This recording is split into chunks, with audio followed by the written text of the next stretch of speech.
Alright, let's see what we got here again. Day 3, part 3, tailgate rust repair, Ford Ranger. Alright, so these are some lows that I'm talking about, and I bring you the camera up close to show you that. It's right here. Little lows here. And that's from that first round of 40 grit sanding. And you're not going to get that. And so you got to fill that in. And I would not use spot glazing. I would not use this glazing putty yet. I just go ahead and whip up another batch of Bondo fill and just spread it on there and wash, rinse, repeat, meaning sand and go. So I wanted to show you what I'm talking about when I talk about now the lows. Didn't come across too many highs, but I'm sure I'll find some as I keep sanding. Alrighty. So you're looking good there. Let me mix this up. Again, this is kind of that's how much I actually have on here.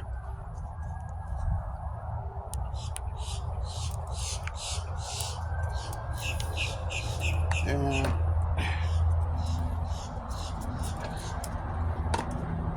let's see here. That's about the pea size I use. If you use too little, if you use too little hardener, right? It just takes a while for the Bondo fill to harden. If you use too much, guess what? It hardens pretty quick. For me, I will flip it, flop it, tip it, and toss it. I'll just swirl it. I used to be concerned about aeration and too much air in the product. Well, I know once I'm putting on that panel, it's going to go in there anyway. So anyway, that's pretty much mixed up for me. And I just put it on there.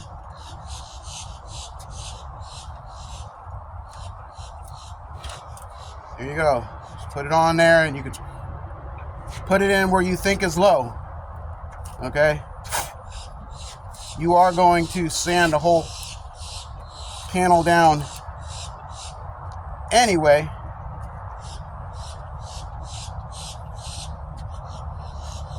And this, in essence, might give you a little bit of you might create some highs doing this, right? There's a big dip right there, right? I saw that coming across, so I'm going to make sure I am conscious. I'm aware of that right there, so we'll leave that kind of high. This corner right here.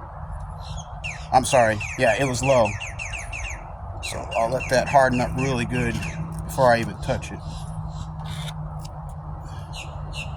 And that was kind of low.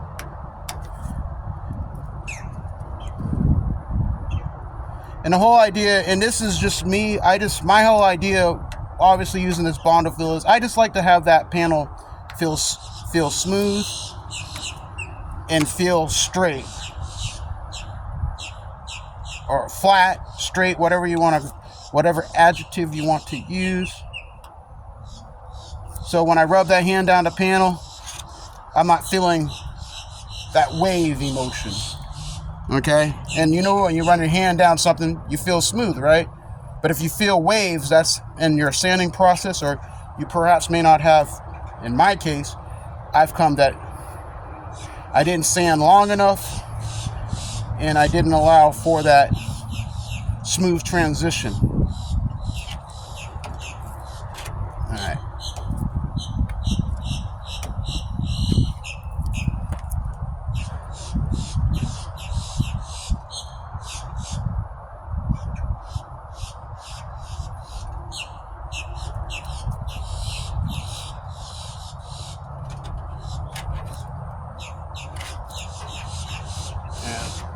You guys can't see it off camera, obviously, but I had some nice pitting going along the seams here.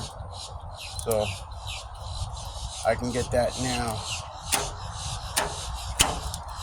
by putting that in, filling in those areas here that are along this horizontal edge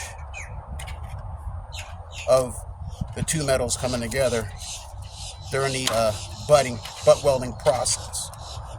Because I actually did more of a lap weld down here. See, and with something like this, you just gotta let it harden. You can't mess with it. You just gotta let it harden in there and do its thing. Come on, baby, get in there. See how that hardener is hardening right up.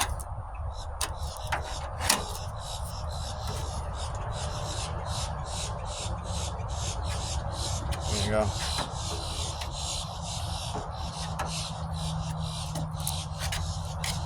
Not as pretty as in part 2, right? No problem, I got you. I got my Stanley Sureform. My Sureform file.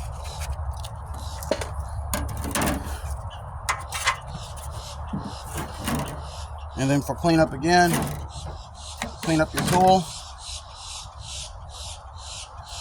You can just go like that. Ching. While it's still wet. Comes right off. Get your edges and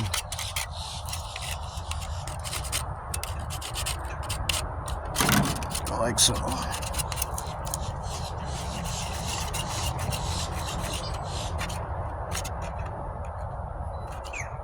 While that's setting up.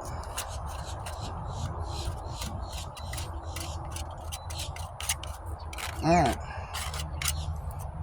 If you really want to get crazy, you can take a 500 grit sandpaper, 600 grit, and you can even hit those edges. You can hit the edges of the file with that sandpaper to bring back your edge. When you go to your trash can, it happens to be a plastic bag. All right. With that said, let this harden up again. I'm going to do it on film. Last time it took about 5 minutes for this to kind of gel up. So we'll take that 3 minutes here and let it do its trick. So while that's taking place, I'll bring your attention down to Exhibit A, which is here.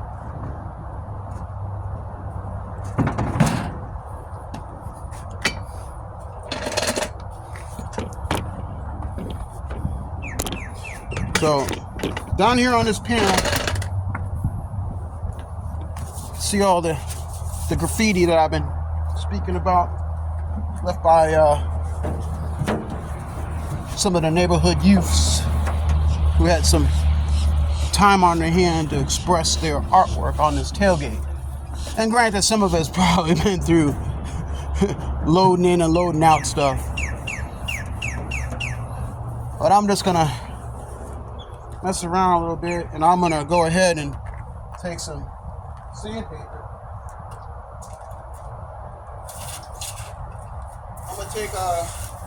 I'm just gonna mess around with some different grits, okay? Stay with me, I'm going in my sandpaper bin.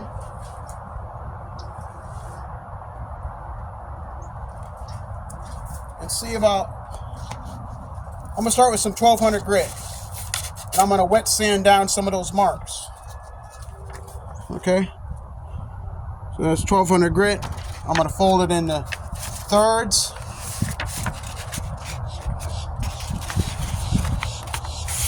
So, and like so.